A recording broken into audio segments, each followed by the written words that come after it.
Today on Kaboom. You've got an artist's hands, and your tool is the glass cutter. We're approaching the jump zone. You guys ready? Ready. That's it. I'm calling a code red. Don't listen, Jackson. The mission is still on. All right, you have 5 minutes. What a rush! Now go!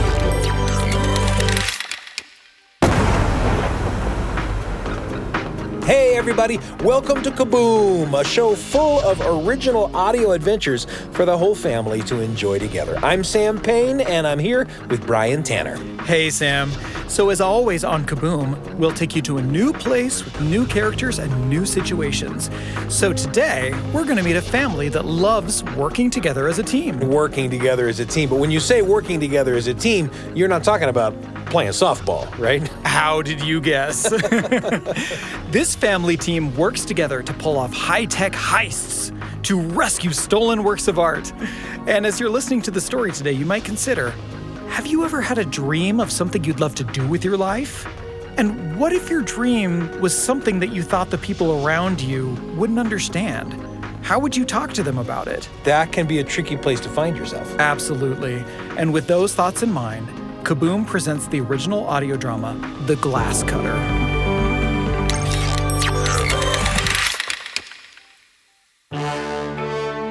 All right, everyone, let's go over the plan for one last time. Helen and Dad crawl through the northwest air duct until you reach the fortress's gallery room. Wait to remove the grate from the wall until precisely 3:17 a.m. when... The guard heads down the south corridor, and we can drop out of the vent unseen. It's essential that Jackson remotely disables the security cameras and alarm system just before you enter the room. Once it's disarmed, you have exactly 5 minutes to recover the artifact before the guard returns. Helen will take the glass cutter and... Helen? Helen, darling. Helen. Helen! Sorry, what? Honey, have you even been listening? This is a very important mission. It's the first time the location of this antiquity has been known since it was first stolen 50 years ago. We need you on your A-game. What were you listening to anyway? Oh, nothing. Just doing some Duolingo in case we run into the Italian guards. The audiobook of Dr. Dexter's Abdominal Surgery Guide? Oh, pumpkin. What are you talking about? I can see it on your phone, sitting there on the table. Oh, Helen, you promised us that you'd forget all this surgeon stuff and focus on what's really important. Recovering stolen artworks and antiquities and returning them to their proper home. Helen's in trouble. Helen's in trouble. Jackson, I can't explain. How do I explain? As you might have guessed, we're not your typical family. We come from a long line of art thieves on my dad's side, but in college, he met my mom in an art history class, and she taught him that great art should belong to the whole world. Now we track down stolen works of art and return them to their rightful owners. Honestly, we're a pretty great team. Mom's a walking art history encyclopedia. She even named me and Jackson after her two favorite abstract expressionists. She comes up with the master plan. Tonight, we're going after the legendary sarcophagus of Akhenaten. This priceless Egyptian artifact was stolen by the notorious Brunelleschi family, and they are displaying it in their secret fortress, high in the Dolomite Mountains. Dad's the muscle. There are no metal bars too strong or Rodin's too heavy for him. Just one sarcophagus? That's like a night off for me. Are you sure there's not some canopic jars to recover while we're at it? My brother Jackson's our computer and gadgets whiz. Are they joking with this security software? I guess these thieves are more interested in crypts than encryption. Access granted. And me, I've got the steadiest hands around. You need a lock picked or a precise hole cut in glass? I'm your girl. I was happy enough with my life. The missions were great family bonding time, and I understood my place in our family. But something happened a few years ago when my parents made me do one of these online masterclass type courses to bolster my heist skills. When it comes to engaging with a monologuing villain, there are two schools of thought. While doing that course, I saw a thumbnail image for a different course in the corner of the screen. It showed a pair of rubber-gloved hands holding a scalpel. Those hands awoke something in me. They looked so competent, so skillful, so like mine. I clicked on it, and a woman appeared on my screen. Dr. Amber Dexter, a legendary surgeon. The secret to being a great surgeon is great hands. Even the bluntest tool can become a precision instrument in the right hands. I knew right then what I was meant to do with these magic hands. But when I told my parents, it didn't exactly go as planned. Here's how it went down. A surgeon? What? What's wrong? Helen's in trouble. Jackson! Helen's in trouble. Knock it off, Jackson. Nobody's in trouble. Helen, what is this chart on the wall behind you? Right next to Mom's favorite Vermeer print? That's our family tree. Sorry to butt in, but actually, dear, that's a Van Dyke. Mom. I know. Same country, same time period. Easy mistake. Good guess. Good guess. Yes, that's our family tree, Helen. You know our family's history. We come from 8 generations of art thieves. You mean master art thieves? Correct. My father took me on my first heist when I was about Jackson's age. He gave me the glass cutter you now hold in your hand, which he had received from his father. My father was convinced I could be a master glass cutter, but my hands were just too unsteady. But you've got an artist's hands, and your tool is the glass cutter. But does it have to be? Maybe surgery is my art, and my tool is the scalpel. And besides, Dad, you chose a different path than your family.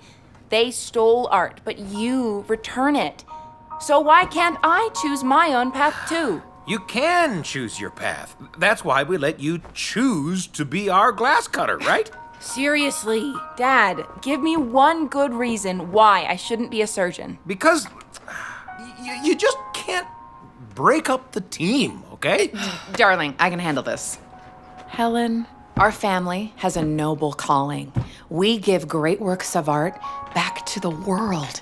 This family can do great things, but we can't do them if you're not with us. Let's just put a pin in this for now, all right, Pumpkin?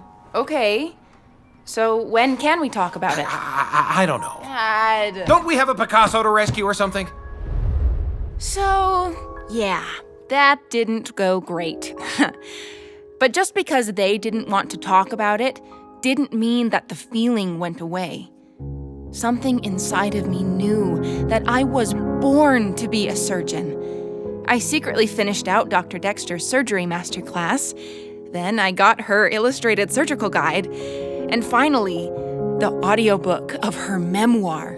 Never forget that while a cut to the flesh may fade, a cut to the family may never heal. I continued participating in the family missions at night. But during the day, I studied medicine. I secretly got accepted to the university where Dr. Amber Dexter teaches. So here we are, about to embark on my last mission. And I've got to keep my secret hidden. So, what's the explanation for that surgery audiobook? Well, I was just prepping for the glass cutting tonight, and, well, it turns out it's quite similar to scalpel technique, so I thought this audiobook might help. I guess that makes sense. Unless there's anything else you'd like to tell us? Huh? Me? Nope. What about you, Dad? Are you up for the mission? Yeah, Dad. You're looking a little pale. Do you have a fever? Just a little stomachache that's been bugging me since yesterday. We've put too much planning into this mission to abort now. That's right. Okay, let's move out. We're approaching the jump zone. You guys ready? Ready. In 3, 2, 1.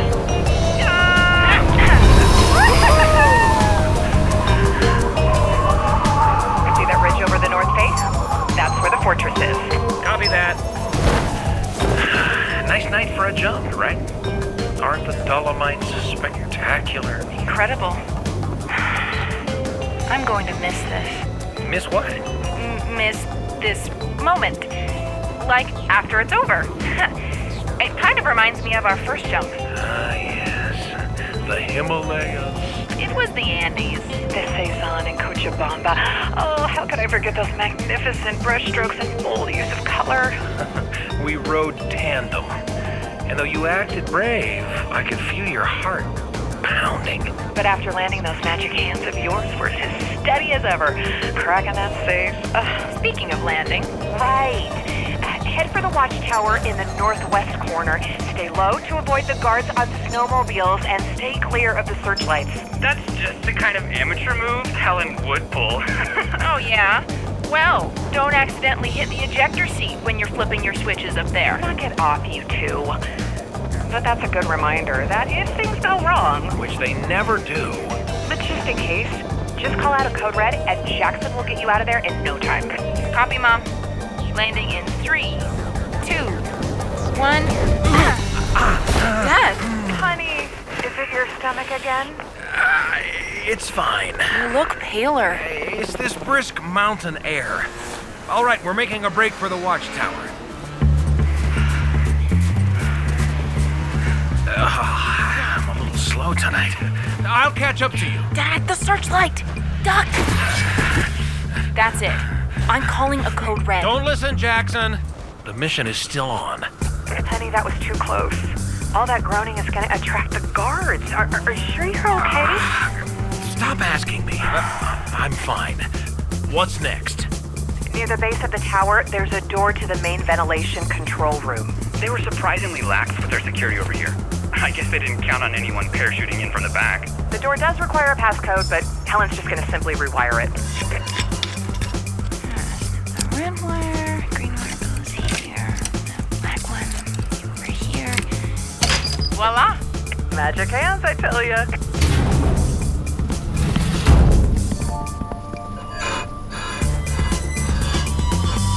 After you?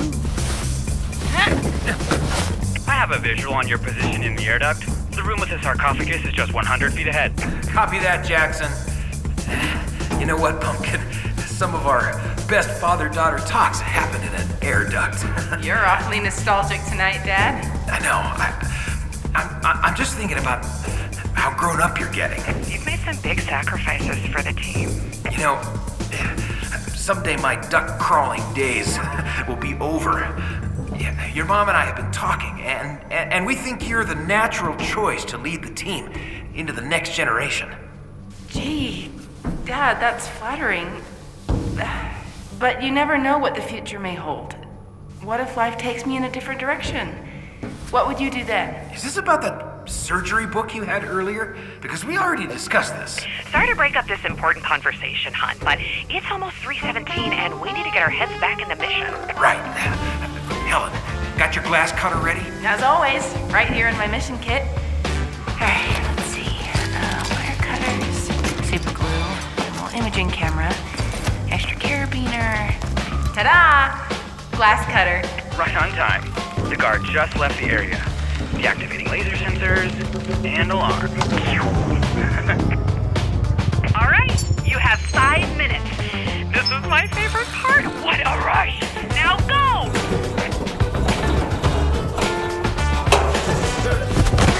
Dad, darling. Over there! That glass display case! Sudden pain around the navel That shifts to the lower right abdomen and worsens with jarring movements. Dad, your appendix is about to rupture. We've got to cut it out of you right now. Now? Here? In the middle of a mission? We have no other choice. But we're gonna need a surgeon. And you need to get out of there in less than 5 minutes. With these steady hands, 5 minutes is plenty. But you don't have a scalpel or anything. I have everything I need. Even the bluntest tool can become a precision instrument in the right hands. Dad, trust me. This heirloom in my hands is going to save your life. You're gonna slice me with a glass cutter? Shh. I'm an artist with this. Jackson, create a diversion so the guards won't hear us. 10-4, Helen. Cranking the fans up in 3, 2, 1. I've got a visual on the incision, and it's the cleanest cut I've ever seen. Wait, how are you going to seal him up? Yes, you've got to stop him from bleeding out. I must have something in my kit. Hurry, Helen!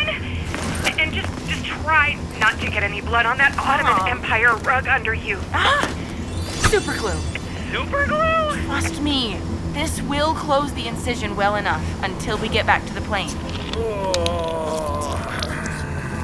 Helen, you saved your father's life. Oh, you saved my life, Pumpkin. How did you know how to do that? This is a lovely moment, but we've got more urgent issues right now, like the guard that's coming back in 1 minute. But we'll miss our chance at the sarcophagus.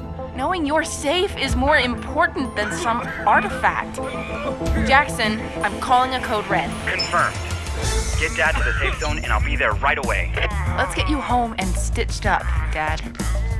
All right. Okay. Come on.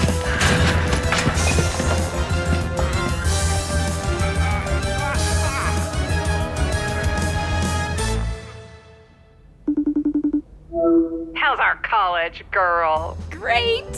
I've gotten settled in, and my roommates are really cool. We're so proud of you, honey. Listen, I'm sorry I wasn't always supportive of your surgery dreams.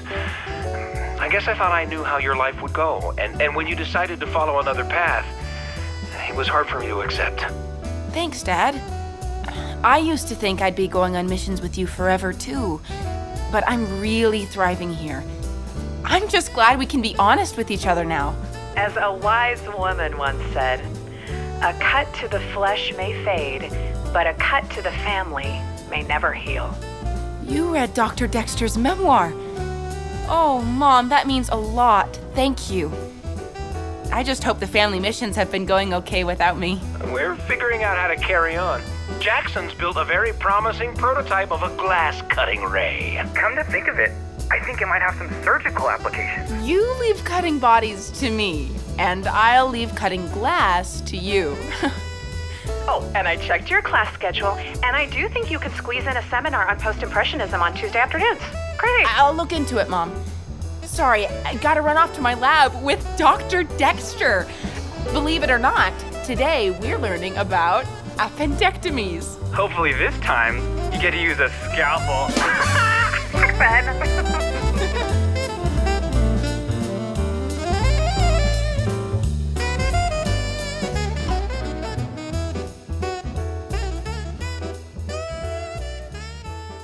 The Glass Cutter, an original audio adventure cooked up in our secret Kaboom lab.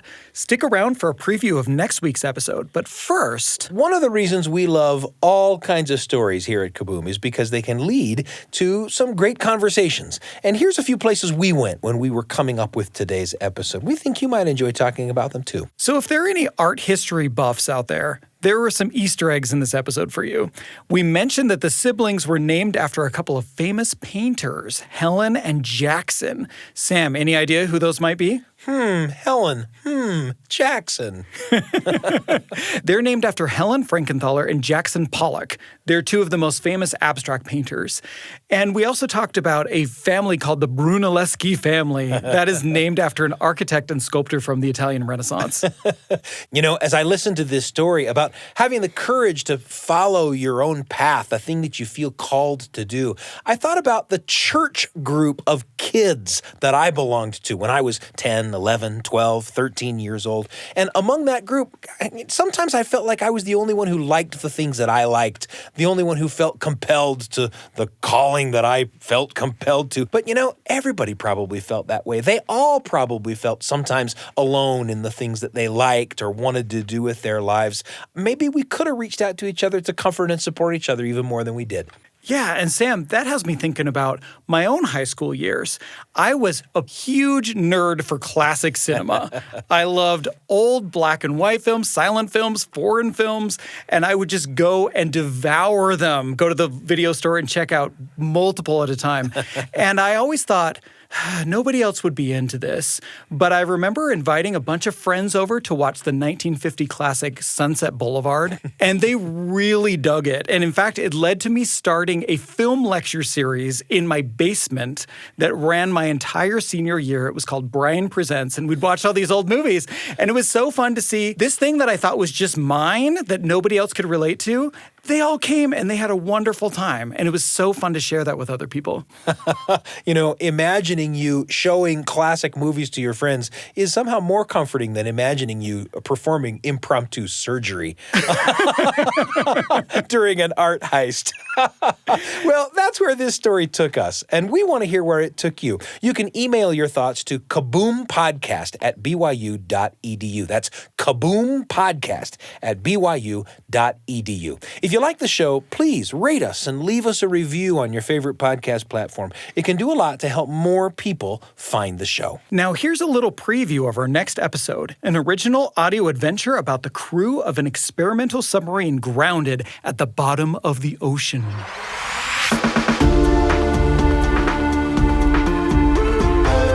Next time on Kaboom. We've grounded the crystal whale at the bottom of 1,000 feet of ocean. There's something big behind it. What do you think it wants? Wants? We still don't even know what it is. Everyone could survive this if we get clear fast. Jump in and don't let go.